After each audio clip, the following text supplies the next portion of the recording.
So hello everyone, आप सभी का स्वागत है अपने प्यारे से यूट्यूब चैनल पर बाय हक बाय यमार। हम इस जो हमारा वीडियो है अनदर पॉइंट ऑफ द हमारे सिलेबस से है, मतलब कि जो पीसीबी स्टूडेंट हैं उनके लिए जो कोर्स है बेस्ट कोर्सेस वो मैं लेकर आया हूँ। क्योंकि हम देखते हैं कि पीसीबी स्टूडेंट जो होते हैं उन्हें लगता है कि यार बायोलॉजी में सिर्फ डॉक्टर ही बन सकते हैं, तो ऐसा नहीं है।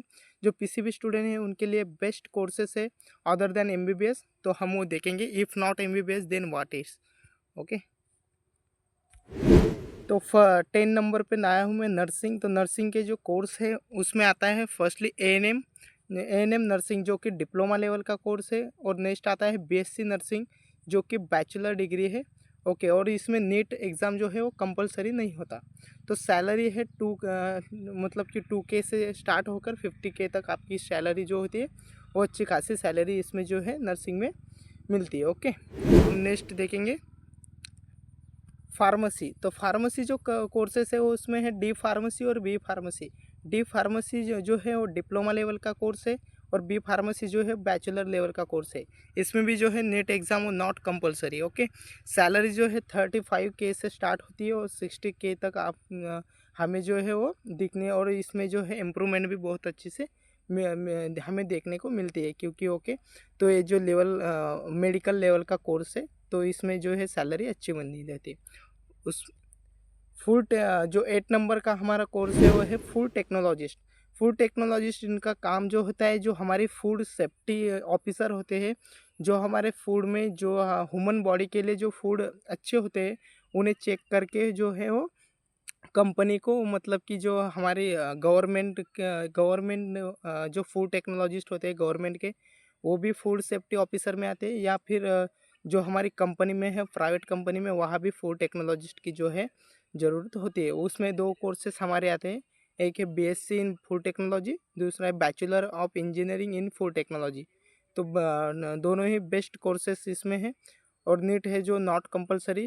ओके, सैलरी जो है 35K से लेकर 60K तक है, मतलब कि 60K ही एंड नहीं है सैलरी की, बहुत सारी सैलरी जो है अपनी इम्प्रूवमेंट होती है जैसे हमारा एक्सपीरियंस होता है। ओके, नेक्स्ट हम देखेंगे 7 नंबर पर है साइकोलॉजी।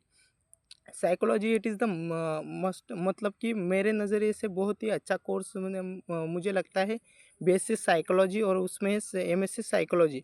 क्योंकि इसमें जो है डॉक्टर लेवल का भी जो हमें माना जाता है। ओके, तो बीएससी साइकोलॉजी और एमएससी साइकोलॉजी, जो बीएससी साइकोलॉजी वो बैचलर लेवल का कोर्स है, जिसे कंप्लीट करने के बाद आप मास्टर में जाते हो, 2 साल की डिग्री होती है एमएससी साइकोलॉजी, और इसमें भी जो है नेट हमारी कंपलसरी नहीं होती। ओके, सैलरी मैंने यहाँ पर मेंशन नहीं करी हुई।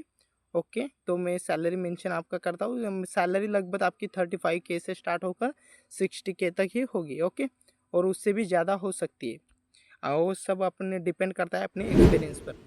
उसके बाद हम देखेंगे बायोमेडिकल साइंस। बायोमेडिकल साइंस में बहुत सारे कोर्सेस है, उसमें जो है बीएससी इन बायोमेडिकल साइंस। जैसे कि आप बीएससी इन बायोमेडिकल साइंसेस में जो है टेक्नीशियन जो होते हैं, जैसे कि डीएमएलटी हो गया, जैसे कि एक्सरे टेक्नीशियन हो गया, ये जो है बायोमेडिकल साइंस के एक स्पेसिफिक कोर्सेस है, जिसकी वजह से जो आप है एक टेक्नीशियन बन सकते हैं। पर बायोमेडिकल साइंस अगर आप कर लेते हो तो आप सभी जो भी टेक्नीशियन लेवल के कोर्सेस है उन पर आप मास्टरी कर सकते हो। तो बीएससी इन बायोमेडिकल साइंस ये जो है बैचलर लेवल का कोर्स है, इसमें जो है नेट एक कंपलसरी नहीं होती है। ओके, सैलरी जो है इसकी बहुत अच्छी सैलरी है, 77। ओके, तो 70,000 से 80,000 के बीच में जो है सैलरी स्टार्टिंग से ही मिलती है। तो biomedical science it is the most, मतलब कि मोस्ट इम्पॉर्टेंट कोर्स है इसमें। क्योंकि ये जो बायोमेडिकल जो कि मेडिकल फील्ड के जितने भी टेक्नोलॉजी है वो सब इसमें आपको पढ़ाया जाता है। ओके, तो नेक्स्ट हम बढ़ते हैं 5 नंबर हमारे हैं माइक्रोबायोलॉजिस्ट। तो माइक्रोबायोलॉजिस्ट एमबीबीएस के बाद सभी स्टूडेंट जो है वो कोर्स में जाते हैं, वो है माइक्रोबायोलॉजिस्ट। ओके, तो माइक्रोबायोलॉजिस्ट में हम देखेंगे बीएससी इन माइक्रोबायोलॉजिस्ट है, एमएससी इन माइक्रोबायोलॉजी, नीट जो कंपलसरी नहीं है। ओके, इसकी भी जो है 70,000 से लेकर 80,000 के बीच में जो स्टार्टिंग सैलरी होती है। ओके, अगर आप गवर्नमेंट थ्रू जाते हैं तो आप अच्छी खासी सैलरी, मतलब कि सैलरी कम होगी, पर मतलब कि सैलरी ठीक होगी, पर आपकी सैलरी में ज़्यादा इंप्रूवमेंट आपको देखने को नहीं मिलेगा। पर अगर आप प्राइवेट सेक्टर में जाते हो, प्राइवेट कंपनी में जाते हो, तो आपकी सैलरी स्टार्टिंग सैलरी कम होगी, पर आपको इम्प्रूवमेंट बहुत अच्छा दिखाएगा आपके एक्सपीरियंस के बेस पर। ओके, नेक्स्ट हम बढ़ते हैं। 4 नंबर का हमारा कोर्स है वो है जेनेटिक इंजीनियरिंग। तो बहुत सारे क्वेश्चन, मतलब कि बहुत सारे स्टूडेंट का यही क्वेश्चन होता है पीसीबी में कि हम बायोलॉजी स्टूडेंट हैं पर इंजीनियरिंग कर सकते हैं क्या।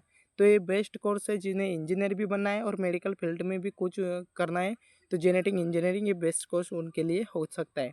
तो BSc genetic engineering, MSc in genetic engineering, BSc जो है बैचलर लेवल का कोर्स है, और वो 3 साल का कंप्लीट करने के बाद हमें 2 साल की एमएससी जेनेटिक इंजीनियरिंग दिखाई देगी। ओके, उसके बाद है नीट जो है कंपलसरी नहीं है, और 80,000 से लेकर 90,000 तक, मतलब कि 90,000 तक जो है सैलरी वैरी करती है। ओके, उसके बाद हम देखेंगे 3 नंबर का कोर्स जो है radiologist CT scan technologist. Okay, तो इस कोर्स में है बीएससी मेडिकल इमेजिंग टेक्नोलॉजी। इस कोर्स को लेकर अगर मैं बात कहूँ तो इस कोर्स को मतलब कि जो सीट है वो एम्स में भी सीट पाई जाती है, और बहुत सारे एम्स जो है ये कोर्स प्रोवाइड करते हैं, क्योंकि मेडिकल टेक्नोलॉजी एमबीबीएस के बाद भी होता है।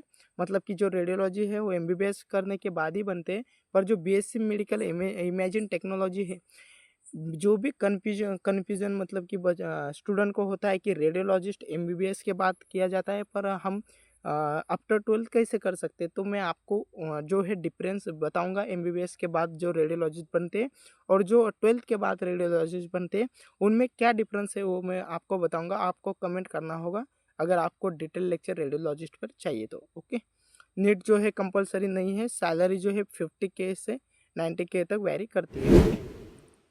उसके बाद हम देखेंगे मोस्ट इम्पोर्टेंट, मतलब कि जो अच्छा कोर्स है, डॉक्टर लेवल का कोर्स है, वो है फिजियोथेरेपिस्ट। उसमें आता है BSc therapy physiotherapy, MSc physiotherapy, और जो बैचलर लेवल का कोर्स है वो है बीपीटी बैचलर ऑफ फिजियोथेरेपी। ये भी आप कर सकते हैं। इसकी जो सैलरी है 80,000 से 1 लाख तक सैलरी हमें देखने मिलती है। ओके, नेक्स्ट कोर्स है जो कि मैंने 1 नंबर पे रखा है, क्योंकि ये कोर्स जो है एमबीबीएस से भी अच्छा कोर्स है, पर इसमें नीट तो कंपलसरी नहीं है, पर नीट का मार्क्स अगर आपके लिए होगा तो आपको अच्छे कॉलेज में इसमें एडमिशन मिल सकता है। वो है बायोटेक्नोलॉजिस्ट। जो बायोटेक्नोलॉजिस्ट कोर्स है उसमें आती है बीएससी बायोटेक्नोलॉजी, एमएससी बायोटेक्नोलॉजी। पर अब जो हमें डिग्री देखने को मिलती है वो है इंटीग्रेटेड डिग्री, मतलब कि बीएसएमएस, जिसमें हमें 4 ईयर की बीएससी होती है और 1 ईयर की एमएससी होती है। उसमें जो नीट कंपलसरी नहीं होते, पर नीट के बेस पर अगर आपका एडमिशन होता है तो आपको जो है वो आपकी स्कॉलरशिप भी अच्छी मिलेगी गवर्नमेंट थ्रू, और जो आपको कॉलेज है वो अच्छा मिलेगा। और इसकी सैलरी जो है 80K, मतलब कि 80,000 से लेकर 1 लाख तक आपकी एक्सपीरियंस बेस पे स्टार्टिंग से मिलती है। और इसमें जो है मतलब कि अच्छी अच्छी कंपनी जो है हमें प्लेसमेंट देती है, जैसे कि डीआरडीओ हो गया, रिसर्च सेंटर, जितने भी अच्छे अच्छे रिसर्च सेंटर हमारे गवर्नमेंट में है। गवर्नमेंट जॉब जो है वो बेस्ट गवर्नमेंट जहाँ से आपको मिल सकती है बायोटेक्नोलॉजिस्ट के थ्रू। ओके, तो एक जो है एमबीबीएस से भी अच्छा कोर्स माना जाता है मेडिकल फील्ड का बायोटेक्नोलॉजिस्ट, वो जो कि आप हासिल कर सकते हो आफ्टर 12th। ओके, नीट या आप एमएसटी सीईटी के बेस पर भी ले सकते हो, या आफ्टर 12th आप 12th के भी बेस पर ले सकते हो। पर सिर्फ आपका वैरी करेगा बीएससी और बीएस में। जो बीएससी और बीएस में होता है, बीएससी जो है 3 ईयर का होता है, पर जो बीएस होता है 4 ईयर का डिग्री होती है। और जो बीएस है वही मतलब कि जो वो प्रोफेशनल कोर्स में आता है 4 ईयर इंटीग्रेट डिग्री में। ओके, तो जो ये है हमारे कोर्स पूरे हो चुके हैं। मैंने जितने भी अच्छे अच्छे कोर्स, टॉप 10 कोर्स थे बी पीसीबी स्टूडेंट के लिए, वो आपको इस वीडियो में दिखा चुका हूँ। और जो है इन पे डिटेल वीडियो अगर आपको चाहिए किसी भी कोर्स पर, तो आप कमेंट सेक्शन में डालें। मैं डिटेल जो है वो डिटेल लेक्चर, मतलब कि डिटेल वीडियो भी आपको उन कोर्स पे लाऊंगा। ओके, तो थैंक यू सो मच।